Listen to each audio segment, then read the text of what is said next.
안녕하세요. 오늘은 야생의 사고 제1장 과학의 구체성에 대해서 살펴보겠습니다. 원시인의 사고가 근대 과학의 대상과 동일한 수준의 것을 대상으로 삼은 적은 거의 없다 하더라도 지적 활용과 관찰 방식은 서로 닮은 데가 있습니다.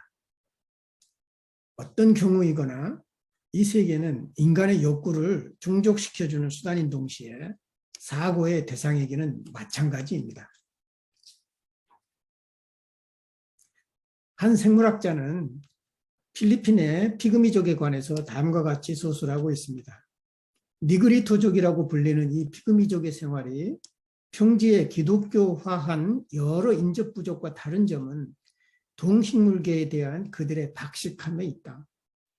그들은 엄청난 수의 식물, 조류, 짐승, 곤충의 종류를 식별할 수 있을 뿐만 아니라 그 하나하나의 습관과 행동에 관해 대대로 물려받은 지식을 가지고 있다.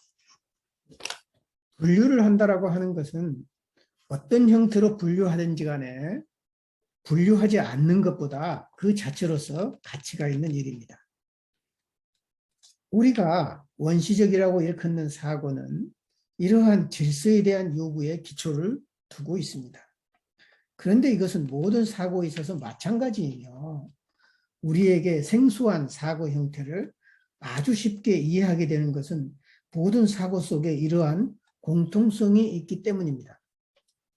어느 사려 깊은 원주민은 다음과 같은 날카로운 표현을 했습니다.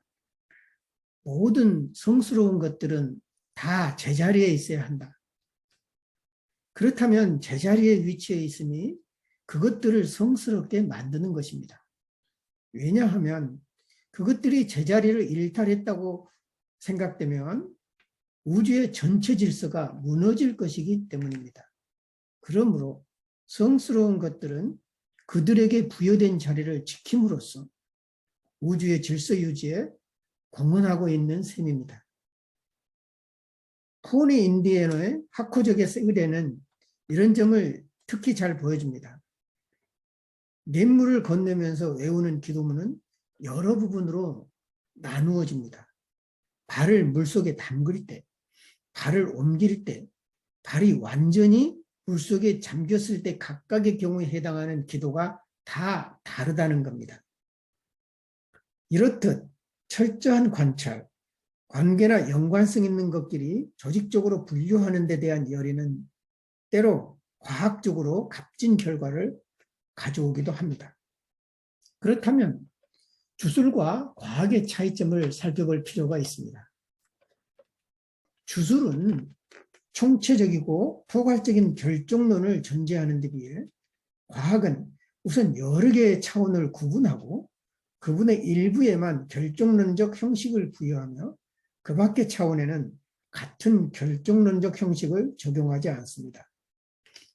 주술적 사고나 의뢰가 엄격하고 치밀한 것은 과학적 존재 양식으로서의 이 결정론적 진리가 무의식적으로 파악되고 있기 때문이라 할 수도 있겠습니다. 실물보다 항상 앞서가는 그림자처럼 주술은 어떤 의미에서 그 자체로서 완벽한 것이며 실물은 아니면서도 그 뒤에 올 실체와 마찬가지로 완성되고 논리 정연한 것입니다. 원주민들, 즉 아직 분화되지 않는 미분화된 사회에서 주로 활용되고 있는 주술적 사고는 하나의 발단이나 기초, 초안, 아직 구체화되지 않은 전체의 한 부분으로 인식되어서는 안 됩니다. 그것은 훌륭히 구축된 하나의 체계를 이루고 있으며 이러한 점에서 과학 체계와는 별개의 것입니다. 이 양자를 한데 묶는 것은 형식의 유사성이며 그것으로서 주술은 과학의 은유적 표현이 됩니다. 따라서 주술과 과학을 대립시키지 말고 양자를 제십습득의 두 가지 병행하는 양식으로 받아들이는 것이 더 나을 것이다. 신화적 사고의 여러 요소들이 지각과 개념의 중간 지점에 위치하는 건 역시 마찬가지입니다. 지각 내용을 그것이 일어난 구체적 상황에서 분리시키는 것은 불가능하며 개념에 의지하기 위해서는 적어도 잠정적으로는 사고가 그 계획을 괄호 속에 넣는 작업이 필요합니다. 그런데 이미지와 개념 사이의 매개체가 하나 존재하는데 그것이 바로 기호입니다. 소시르가 언어 기호라는 특정 범주의 기호에 대하여 정의 내렸던 식으로 기호란 이미지와 개념을 연결시키는 것입니다. 이렇게 성립된 결합에서 이미지와 개념은 기표와 기의의 역할을 하게 됩니다. 이미지는 관념일 수 없습니다. 그러나 기호의 역할은 담당할 수 있습니다. 좀 더 정확하게 말하면 기호 속에서 관념과 공존할 수가 있고 관념이 아직 존재하지 않을 경우는 미래를 위해 자리를 비워둘 수도 있으며 사진의 음화처럼 그 윤곽이 드러나게 해줄 수도 있습니다. 이미지는 고정되어 있으며 거기에 수반되는 정신활동과 포괄적으로 연결되어 있습니다. 여기서 알게 되는 것은 신화적 사고가 아직 이미지 속에 묶여 있기는 하지만 일반화 능력을 갖고 있으며 따라서 과학적일 수 있다는 것입니다. 신화적 사고도 유추와 비교를 통한 작업입니다. 신화의 세계란 한 번 이루어진 후에 다시 해체되고 해체된 단편들이 다시 모여 새로운 세계를 이루는 것입니다.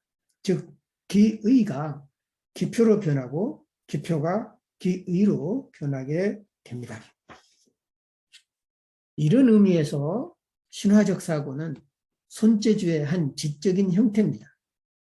통틀어서 과학은 우연과 필연의 구분 위에 기초하고 있습니다. 그것이 또한 사건과 구조를 구별짓는 것입니다. 과학이 산 경험을 이룩하는데 아무런 이익을 담당하지 못했으며 모든 사건에 아무런 연관도 갖지 못한 채 바깥 세계에 머물러 있었습니다.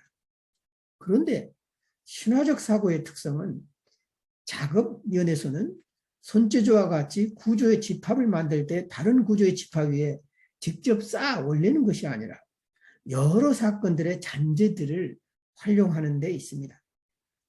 신화적 사고는 손재주꾼처럼 사건이나 사건의 잔재를 갖고 구조를 만드는 데 반해서 과학은 창조되었다는 사실 때문에 작동을 하여 그것이 끊임없이 만들어내는 과학적 가설과 이론인 구조의 도움으로 그 수단과 성과를 사건들의 형태로 창조해냅니다. 신화적 사고는 사건과 경험의 보로가 되어 그것들이 의미를 발견하도록 끊임없이 요구합니다. 그러나 그것은 단순히 그렇게 불의일 뿐만 아니라 해방자이기도 합니다. 무의미하게 된 것에 대해 과학은 타협하고 포기했으나 신화적 사고는 의의를 제기하고 있습니다.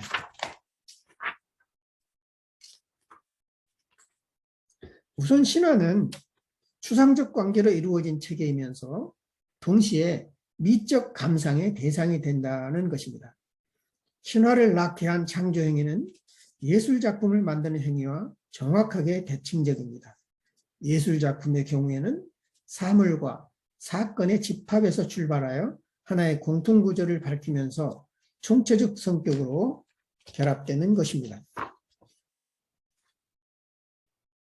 예술과 더불어 의례와 신화는 손재주와 마찬가지로 사건의 집합들을 분해해보고 다시 조립도 해보며 또한 그것들을 파괴할 수 없는 부속품으로 사용하여 목적도 되고 또 수단으로도 쓰이는 구조적 배열을 만듭니다. 감사합니다.